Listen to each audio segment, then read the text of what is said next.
ये कल्याण का मालिक कल्याणेश्वर है। जितना आदमी यहाँ आवे, राजा जनक जी वरदान मांगे तो जितना आदमी यहाँ आवे सबको कल्याण का भार इनको दिया गया। नमस्कार, मैं हूं सोनी झा और आप देख रहे हैं न्यूज मिशन इंडिया। अभी हम मौजूद हैं मधुबनी जिले के बासोपट्टी और उमगांव के बीच में। यह स्थान है कल्याणेश्वर स्थान, जो कि काफी प्राचीन समय से है। बताया जाता है कि यह मंदिर त्रेता युग में राजा जनक के द्वारा स्थापित किया गया था, जो कि मिथिलांचल के चारों सीमा पर राजा जनक के द्वारा मंदिर स्थापित किया गया था, जिसमें कि एकमात्र मंदिर है जो इंडिया में है। बाकी तीन मंदिर जो तीनों सीमा पर है वो नेपाल में है। और यह मंदिर राजा जनक जी मंदिर स्थापित किए थे और मंदिर का पूजा पाठ किया करते थे। और यहाँ के लोगों के द्वारा एक और कहानी बताई जा रही है, जिसमें कि बताया जा रहा है पर्वतराज हिमालय की पुत्री उमा यहाँ पर बगल में उमगांव गांव है, जहाँ पर शिव को अपने वर के रूप में प्राप्त करने के लिए तपस्या की हुई थी। और बाद में शिव जी उनकी तपस्या से प्रसन्न होकर यहाँ पर दर्शन दिए थे और उन्हें अपनी पत्नी के रूप में स्वीकार किया गया था। यहाँ पर दो तरह के लोगों की दो तरह की विचारधारा है और लेकिन ये अभी तक सिद्ध नहीं हुआ है कि कौन सी जो लोगों की बात है वो सही है। लेकिन फिर भी यह जगह लेकिन त्रेता युग से ही है और काफी प्रसिद्ध है ये जगह। यहाँ पर जो भक्त लोग आते हैं उनकी सारी मनोकामनाएं पूरी होती हैं। और यहाँ बगल में आप देख सकते हैं ये जो कुटी है यह परमहंस बाबा की है, जिन्हें की काली माता साक्षात दर्शन देती थी और उन्हें अपने पुत्र के रूप में स्वीकार की हुई थी और जिन्हें की महादेव का अवतार भी माना जाता है। और इस वजह से ये जगह काफी प्रसिद्ध है और यहाँ पर लाखों की संख्या में भक्तगण आते हैं। और अभी सावन का महीना है, सावन के महीने में और यहाँ पर प्रतिदिन लोगों की भीड़ लगी हुई होती है। यहाँ पर देश से ही नहीं बल्कि विदेश से भी भक्तगण आते हैं और यहाँ पर आकर अपनी जो भी मनोकामनाएं होती है, अपनी मनोकामनाएं भगवान कल्याणेश्वर से अपनी मनोकामनाएं बोलते हैं और उनकी सारी मनोकामनाएं पूरी होती है।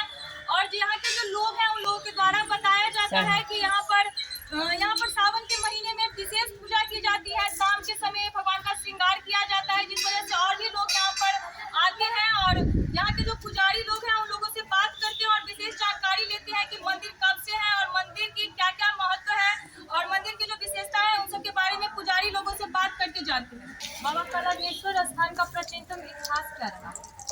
कल्याणेश्वर राजा जनक जी का मंदिर बना था। राजा जनक जी 4 मंदिर का स्थापना किया। सबसे प्रथम में कल्याणेश्वर, उसके बाद में जलेश्वर, उसके बाद में सोमेश्वर, उसके बाद में मातेश्वर। ये राजा जनक जी का मंदिर ये कि यहाँ का मिथिला महात्म का जो परिक्रमा होता है उसमें इनका चर्चा लिखा हुआ है मिथिला महात्म का किताब में। हर जगह पर कुछ न कुछ महादेव का जो नाम होता है, कुछ न कुछ यहाँ पर कल्याणेश्वर स्थान। ये कल्याण का मालिक कल्याणेश्वर है। जितना आदमी यहाँ आवे, राजा जनक जी वरदान मांगे तो जितना आदमी यहाँ आवे सबको कल्याण का भार इनको दिया गया। जल का भार जलेश्वर, दही दूध का भार क्षीरेश्वर नाथ को, और मिथिला भूमि स्थित है इसलिए माटेश्वर नाथ को भार दिया। ये त्रेता युग से मंदिर। यहाँ रामचंद्र जी को दर्शन पूजा करने के लिए हम मिथिला महात्मा रामचंद्र जी यहाँ त्रिशूल से आकर के बाबा को पूजा करते, और तब इसके बाद ये जाके से जनकपुर धनुष भंग करने के। और एक महत्वपूर्ण है, यहाँ मिथिला परिक्रमा यहीं से शुरू होता है 15 दिनों और यही समाप्त होता है। कब परिक्रमा? ये परिक्रमा फरवरी में शिवरात्रि के 2 दिन के बाद में होता है, जमा होता है। इसमें अयोध्या से, वृंदावन से लाखों के लाखों जो है तो तीर्थ करने के लिए यहाँ आते हैं और यहीं से 15 दिन का परिक्रमा कर करके यही समाप्त होता है। बिसौल में विश्राम किया जाता है और उसके बिसौल से जाने के बाद में अंतगृह परिक्रमा होता है, वहीं सम्मत जलाया जाता है और धुरखेल करके सब अपने लोग आता है घर उसी के प्राप्त के लिए। बहुत हाँ, प्रत्येक वर्ष। और 3 रंग का परिक्रमा होता है उसमें। एक होता है 5 दिन में, जो 15 दिन में घूम के आएगा वो 5 दिन में ही हर अड्डा घूमेगा। और एक होता है 24 घंटा, जिसको डाक बम होता है। 24 घंटा में ही जो 15 दिन को घूमेंगे वो 24 घंटा में ही घूमेगा। परिक्रमा में कहाँ से कहाँ तक? यहाँ इकट्ठा होते हैं, यहाँ से गिरजा स्थान जाते हैं, गिरजा स्थान से जलेश्वर, मातेश्वर, कंचनवन, परबत्ता, ऐसे ही 15 अड्डा है। कोरोना के बाद फिर यहाँ से फिर बिसौल होता है। वहाँ प्रसिद्ध है बड़ी भात खाने, वहाँ पर भोजन कराया जाता है। जितना परिक्रमावासी रहता है वही भोजन करेंगे। उसके बाद में जाएंगे जनकपुर अंत्यगृह घूमेंगे। वहाँ अंत्यगृह घूमने के बाद वहाँ सम्मत जाया जाता है। उसके बाद में धुरखेल कर करके फिर अपने अपने घर को। और यहाँ पर मंदिर में भगवान शंकर प्रकट हुए थे, यहाँ पर मंदिर स्थापित किया गया। ये राजा जनक जी स्थापना किए थे। भगवान रामचंद्र जी को विश्वामित्र जी को दर्शन दिए थे और माता जानकी जी जनकपुर से फुलवारी फूल लोढ़ने के लिए यहाँ डेली आती थी और शिव पूजन करके जो है तो जाती थी। और भगवान को प्रथम मिलाप सीता जी को और राम जी को जनकपुर में ही जाने गिरजा स्थान में ही हुआ। फुलहर जी से फुलहर, हाँ फुलहर है। उसमें रामायण में दिया है खसी माल मूरत मुस्कानी सागर की प्रसाद से उसकी बाल कांड में वर्णन है और बाजतारा के नाम से जाना जाता है। अच्छा, जैसा कि किंवदित है, लोगों का कहना है और उमगांव उमा का गांव है। उमा यानी कि शंकर भगवान की पत्नी, कैलाश पर्वत की पुत्री, जो तपस्या करने के लिए अपना कुटी बना करके उमगांव में आई थी और उनके मन में था जो शंकर भगवान सा पति मुझे प्राप्त हो।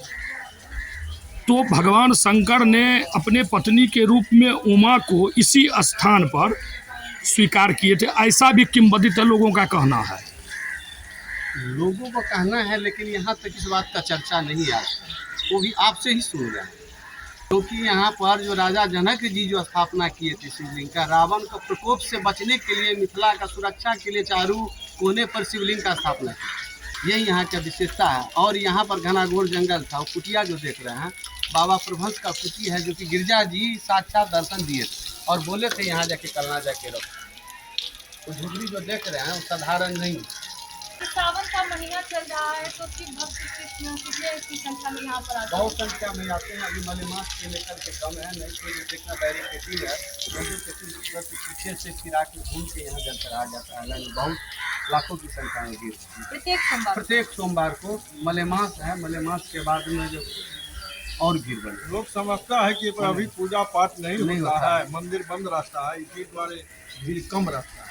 उस जब मलेमास समाप्त हो इसके भीड़ यहाँ अपार भीड़ होता है। यहाँ गिनती नहीं कर सकता है कि कितना भीड़ होता है, ये कोई नहीं बता सकता। आप मलेमास बोल रहे हैं, इस महीने को पुरुषोत्तम मास भी बोला जाता है और इस महीने में देवों के देव महादेव का आराधना करना परम उत्कृष्ट माना गया है। तो है, ये लोग तो सब हम लोग भी जानते हैं। गाँव समाज में लेकिन समाज के अंदर में बाहरी जो लोग में जो आजकल जो चल रहा है, उसको लोग मानते हुए कैसे काम करते हैं। अपना परिचय बताइए। कुमार ठाकुर यहाँ के पुजारी हैं। हाँ बाबा, आप परिचय बताइए। यहाँ कलानेश्वर स्थान में कहाँ से आए हैं? इतने दूर से आप यहाँ पर आए हैं, मंदिर के बारे में क्या कुछ सुने हैं जो इतने दूर से यहाँ दर्शन करने के लिए आए हैं? मंदिर के बारे में ये हमारे भोले बाबा का मंदिर है यहाँ पे, और बहुत प्रख्यात है, दूर दूर तक प्रख्यात है। और यहाँ पे परमहंस बाबा जी का वास स्थान है ये, जो कि जनकपुर से ही ताल्लुक रखता है सदियों से। और हमारे जानकी मंदिर में गर्भगृह में भी इनका बड़ा सारा तस्वीर लगा हुआ, हम वहाँ भी इनका दर्शन करते परमहंस बाबा का। और हमारी बच्चियाँ पहली बार आई यहाँ पे, इसलिए हम और हमारे परिवार को पहले ही आ चुके हैं, लेकिन बच्चियाँ को दर्शन कराने के लिए जनकपुर धाम से पड़ोसी राष्ट्र नेपाल से आप आए हैं, यहाँ आने में कोई दिक्कत तो नहीं हुआ आपको? आराम से आए हैं, रास्ता भी बहुत सुंदर है और बिना कोई दिक्कत के आए हैं। यहाँ आने के बाद आप कैसा महसूस किए? सुकून मिल रहा है, शांति मिल रही है, बाबा के मंदिर में आए हैं, बहुत अच्छा लगा। आप अपना परिचय? मेरा नाम कन्हैया वर्मा, मेरा घर हुआ जनकपुर धाम, नेपाल के वासी हैं।